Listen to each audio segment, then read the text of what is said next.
Good morning friends. GST platform के YouTube channel में आप सभी का स्वागत है।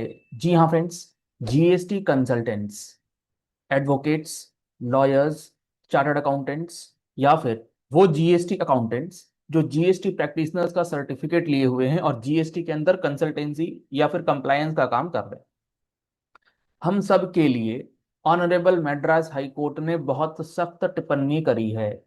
बेसिकली वो कंसल्टेंट्स जो अनक्वालिफाइड हैं। अब अनक्वालिफाइड का मतलब ये कतई नहीं है कि आप जीएसटी के अंदर रिटर्न फाइल कर रहे हैं और आपको एक्ट की जानकारी जो है वो आधी अधूरी है तो उसे अनक्वालिफाइड कहा जाएगा। जी नहीं, ऐसा कोई डेफिनेशन है नहीं। अब हुआ क्या है ना, एक मैटर है जहां पर असेसी को यानी कि उस कंसल्टेंट के क्लाइंट को नोटिस आया और उस नोटिस का रिप्लाई दिया उस कंसल्टेंट ने, और जो रिप्लाई दिया वो इररेलीवेंट था। हाई कोर्ट ने कहा है, अभी देखेंगे, इररेलीवेंट रिप्लाई दे दिया। उस इररेलीवेंट रिप्लाई की वजह से डिपार्टमेंट ने ऑर्डर पास कर दिया और ऑर्डर पास करने के बाद उस असेसी का बैंक अटैचमेंट हो गया, जिसकी वजह से उसके बैंक अकाउंट में जो भी पैसा रखे थे वो अनयूजेबल हो गए और उसका पूरा का पूरा बिजनेस जो है वो ठप पड़ गया। वर्कर्स को पेमेंट देने के लिए नहीं वो चले गए। तो काफी सारी प्रॉब्लम्स जो है, अगर आप जीएसटी के अंदर दो पार्ट्स होते हैं, एक होता है कंप्लायंस, रिटर्न फाइलिंग करना, और एक होता है लिटिगेशन या फिर consultancy.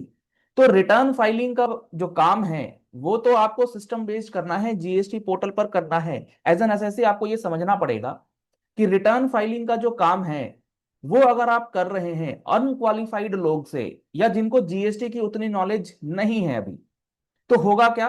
Return filing submit button दबाने वाला काम तो है, लेकिन उस सबमिट बटन को दबाने से पहले उसके अंदर जो डेटा जाना है, उसके अंदर जो फिगर्स जानी है, उसके अंदर जो प्रोविजंस के हिसाब से आपको टैक्सेस का कैलकुलेशन करना है, उसकी जानकारी होनी चाहिए। फॉर इंस्टेंस, जीएसटीआर 2B में मेरा आईटीसी आ गया, क्या वो आईटीसी आपका है? ये बिना चेक किए क्या वो आईटीसी एलिजिबल है या इन एलिजिबल है?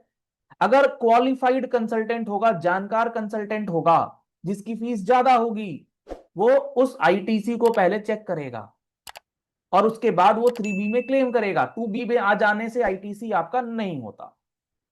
इसी तरीके से जब हम लोग कंप्लायंस के बाद लिटिगेशन की बात करते हैं, नोटिस आ गया, उसका रिप्लाई देना है।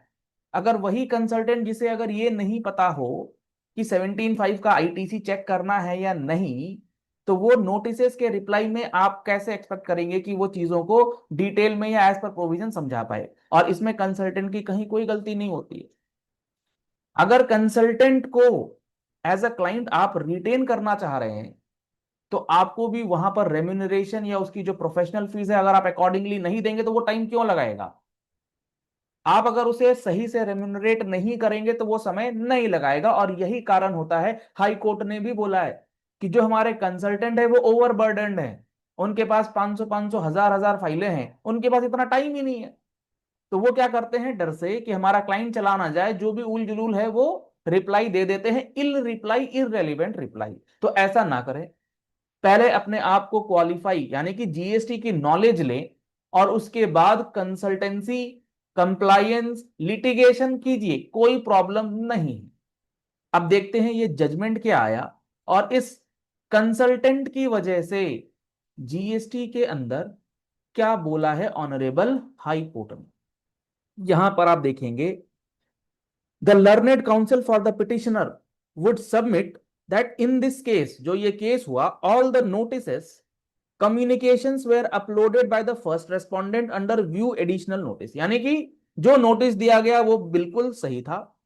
पिटिशनर के जो कंसल्टेंट थे उन्होंने रिप्लाई फाइल करा, ऐसा नहीं फाइल नहीं करा, रिप्लाई फाइल करा, लेकिन वो जो रिप्लाई था वो अनरिलेटेड टू द इशू था। यहां पर एक बात ध्यान रखिएगा, बहुत बार ऐसा सुनने को मिलता है कि ये जो नोटिस है गलत है, इसका रिप्लाई देने की जरूरत नहीं है। एक चीज को बिल्कुल, क्या कहते हैं, थंब रूल मान करके चलिए, नोटिस चाहे गलत हो चाहे सही हो, नोटिस आ गया तो आ गया। अगर गलत है, आपको उसका रिप्लाई तो देना होगा, उस रिप्लाई में लिख करके देना होगा कि आपका नोटिस गलत है, इसके बावजूद हम आपको रिप्लाई कर रहे हैं। जो भी रिप्लाई करना है, रिप्लाई के अंदर लिख करके उसको बताना जरूरी है। आप ये कह करके कि नोटिस इररेलेवेंट है फाड़ के फेंक नहीं सकते।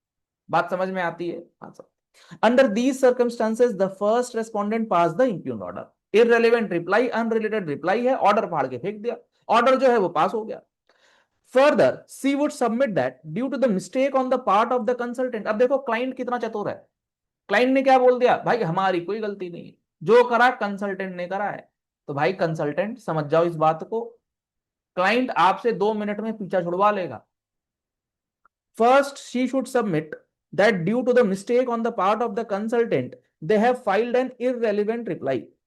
क्लाइंट ने सीधा यही बोला है कि कंसल्टेंट की गलती थी, कंसल्टेंट ने क्या करा, उसने गलती करी है, उसने इररेलेवेंट फाइल करा है। The petitioner account has been freeze, जिसकी वजह से उसका जो अकाउंट है वो फ्रीज हो गया है और उसके बिजनेस को पूरा का पूरा जो स्टैंड स्टिल पे ला दिया, कोई बिजनेस नहीं कर पाया। Further, it affected the revenue of the petitioner's company and half a dozen workers who was working there। Company पे तो इफेक्ट पड़ा ही पड़ा, उसके यहाँ जो इंप्लॉइज थे उन पे भी दिक्कत आ गई, बैंक ही बंद हो गया। Now the petitioner is willing to pay. अब पिटिशनर जो है साधु आदमी बन रहा है, वो कह रहा है हम तो 25% जमा करने को तैयार है। और यकीन मानो जब रिप्लाई देने की बारी आई होगी तो उन्होंने भी बोल सकते हैं भैया तुम कुछ भी करो, हम तो टैक्स जमा करने के तैयार नहीं है। होता है। तो एज अ कंसल्टेंट आपकी अब रिस्पॉन्सिबिलिटी है कि सारे फैक्ट्स को चेक करके एज पर प्रोविजंस जो भी एलिगेशन है गलत सही उसको आप रिप्लाई जरूर करें। गलत है तो गलत को गलत बोलते हुए, क्वेश्चन को क्वेश्चन करते हुए आप उसको रिप्लाई कीजिए। Hence, she requested this court to grant an opportunity of the petitioner to file a fresh reply। आपको फिर से रिप्लाई करने के लिए मौका दिया जाए, ऐसी बात इन्होंने बोली है। अब सबसे मजेदार बात है हाई कोर्ट का ऑब्जर्वेशन, देखो क्या है।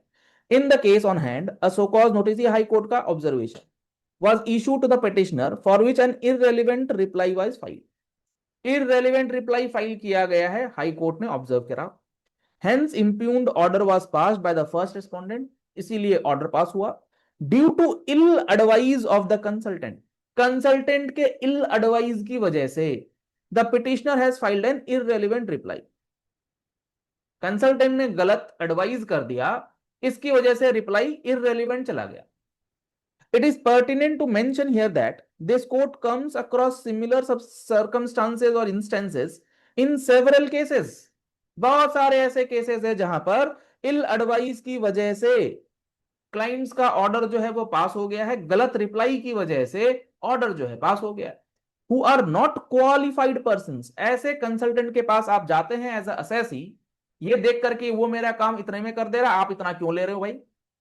और आप इस चक्कर में ऐसे लोग से काम करा लेते हैं जो उस काम को करने के लिए कॉम्पिटेंट हो सकता है ना हो, तो आपको ये परेशानी आएगी। तो आपको एज अ बिजनेसमैन भी सोचना जरूरी है कि आप क्या करवाना चाहते हैं, किससे क्या काम कराना चाहते हैं। Such kind of ill advice leads to the fact that the clients are not in a position to appear before the officers concerned with suitable reply। अब अगर आप ऐसे कंसल्टेंट से काम कर रहे हैं जिनको कॉम्पिटेंसी नहीं है उस चीज की, तो आप रिप्लाई नहीं दे पाएंगे, आप ऑफिसर के सामने नहीं जा पाएंगे। This court feels that this type of wrong advice given by an unqualified persons cannot be accepted। Court ये कह रहे हैं कि इस तरीके के अनक्वालिफाइड पर्संस के द्वारा दिए गए एडवाइसेस को एक्सेप्ट नहीं किया जा सकता। The respondent department is directed to issue note or circular to the assessees to engage consultants and get advice from the qualified consultants or persons। High court ये कह रहा है डिपार्टमेंट से एसएससी के लिए सर्कुलर निकालो कि वो जो अपना काम करा रहे हैं वो क्वालिफाइड पर्सन से कराएं। मतलब क्या, सब कोई सीए के पास चले जाएं जरूरी नहीं है, सब कोई एडवोकेट के पास चले जाएं वो भी जरूरी नहीं है, ऐसे लोग से कराएं जिनको जीएसटी की नॉलेज है, कॉम्प्रिहेंसिव नॉलेज है, ऊपर ऊपर हवाबाजी नहीं। डिटेल्ड आपको सेक्शंस के बारे में पता होना चाहिए, रूल्स के बारे में पता होना चाहिए, अपडेटेड रूल्स के बारे में पता हो कि जिस चीज को लेकर के आप बात कर रहे हैं उस चीज में जिस पीरियड को लेकर के एलिगेशन है उस पीरियड में वो प्रोविजन था क्या, वो चीजें आपको पता होनी चाहिए। Otherwise the assessees file petitions directly through the employ. अगर आपके पास ऐसा कोई व्यक्ति नहीं है, हाईकोर्ट इस केस के लिए कह रहा है, तो भैया अपने रिलेटिव से करवा लो जिसको जानकारी है। The ill advice given by the unqualified consultant would generally be on account of the work burden in which they are used to advise very many clients। बहुत प्रैक्टिकल बात कह दी, मेरे पास तो 1000 क्लाइंट्स हैं, मैं तो 1000 लोगों का आईटीआर भरना है, टाइम ही नहीं है। तो जब आप हजार हजार लोगों को सर्व करेंगे तो आप कैसे सर्व कर पाएंगे? क्वालिटी आप दे नहीं सकते। क्वालिटी देने के लिए आपको पढ़ना पड़ेगा, आपको टाइम डिवोट करना पड़ेगा, और उस टाइम के लिए एसएससी आपको पैसे नहीं देगा, फीस नहीं दे रहा, क्योंकि आपने क्वांटिटी ले रखी। तो यहां पर बोला गया है कि यहां वेरी मेनी क्लाइंट्स को डील करते हैं, तो ऐसे लोग नहीं कर सकते qualified judgement. As and when these assessees approaches these types of consultants in order to ensure that the assessee does not go out of their hands, the unqualified consultants violate that। इस डर से कि client मेरा file लेकर के चला ना जाए, वो जो तो उसको रिटेन करने के लिए कोई भी अनक्वालिफाइड सा जजमेंट जो है वो दे देते कि अरे कुछ नहीं होगा, नोटिस तो ऐसे ही है वैसे ही। मैं हर बार कहता हूं, नोटिस इज द फाउंडेशन, और नोटिस के रिप्लाई का ही बेसिस आगे चल के लिटिगेशन में आपका बैकबोन बनता है। लोग नोटिस के रिप्लाई को लेकर के बहुत ज्यादा ही अलग तरीके का रवैया जो है रखते हैं। भैया नोटिस का ही तो रिप्लाई करना है, इसमें इतनी फीस काहे के लिए? ठीक है भाई, अब देख लो सर, हमारा तो एआई ना रिप्लाई बना देता है। मैं एक बात कहता हूं, एआई आपको इंग्लिश लिखने में मदद कर सकता है, प्रोविजंस समझा नहीं सकता एआई। आज 10 साल के बाद जब मर्जी देख लेना, एआई आपको प्रोविजन नहीं समझा पाएगा। इंग्लिश वो आपकी ठीक कर देगा, ये तो बात सब। बिना कंसल्टेंट के आप नहीं कर पाएंगे। जो कंसल्टेंट नॉलेजेबल है, जिसके पास जीएसटी की नॉलेज है, उनसे काम करवाइए, आप सुखी रहेंगे। हाँ, आपको एक बार लगेगा कि ये तो बहुत टैक्स जमा करवा रहा है, ऐसे है, लेकिन यकीन मानना, वो जो बात बता रहे हैं एज पर प्रोविजंस और आपके हित के लिए बताए जा रहे हैं। These are all aspects that would come across before the notice of this court while handling various cases. Therefore, the department is directed to come with the proper circular to the SECI in respect of engagement of qualified consultant। तो यहां पर qualified consultant को higher करने के लिए बोलते हुए high court ने यह कहा कि भैया इनका जो बैंक है वो रिलीज करो, इनको रिप्लाई देने के लिए अलाउ करो, क्योंकि इल एडवाइस की वजह से ये फंस गए हैं, तो इनको थोड़ा सा रिलैक्सेशन कर दो। तो एज अ असेसी आपको क्या करना है?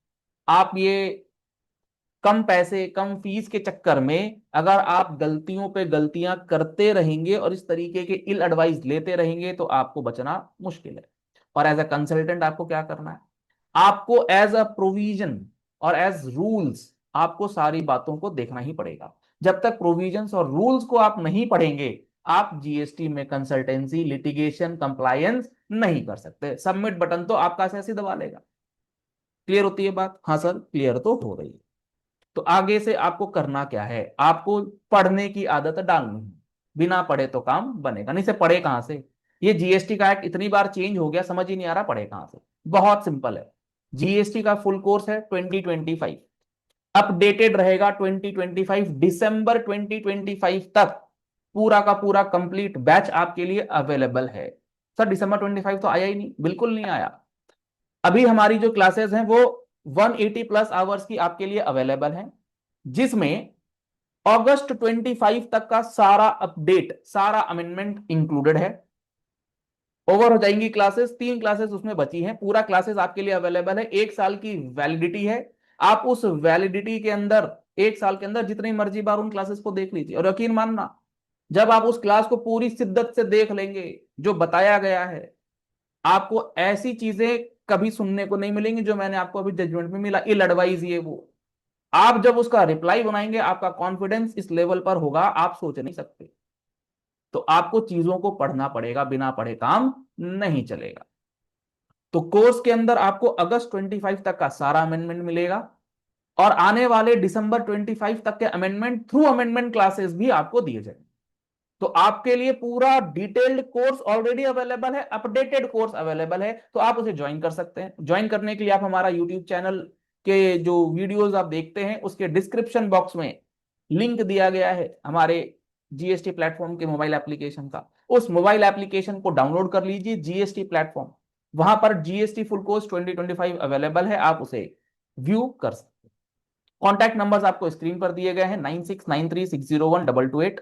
इस नंबर पे कॉल कीजिए, व्हाट्सएप कीजिए, और जीएसटी के फुल कोर्स को with 1 year validity, unlimited views के साथ, कोई हवाबाजी नहीं, कॉम्प्रिहेंसिव डिटेल्ड एनालिसिस के साथ आपको चीजें गारंटीड दी जा रही हैं। चाहे आपको नोटिस का रिप्लाई करना हो, आपको अपील फाइलिंग करनी हो, आपको प्रोविजंस करना हो। अब समझो ना, आपके पास नोटिस आया है। अब नोटिस में दो एस्पेक्ट आपको देखने हैं, किस सेक्शन का एलिगेशन है, किस सेक्शन का आपने वायलेशन करा है, और वो नोटिस सही है या नहीं। आपको दोनों एस्पेक्ट इस कोर्स के अंदर कवर्ड मिलेंगे कि नोटिस का एलिगेशन क्या था उसको कैसे देखना है, और नोटिस सही है या नहीं उसको कैसे देखना है। दोनों बातों को कवर करता हुआ ये कोर्स आपको बहुत ज्यादा बेनिफिट दे सकता है। तो आप इस कोर्स का बेनिफिट जरूर से जरूर ले सकते हैं, ताकि आप इल एडवाइज ना करें। Thank you and have a nice day.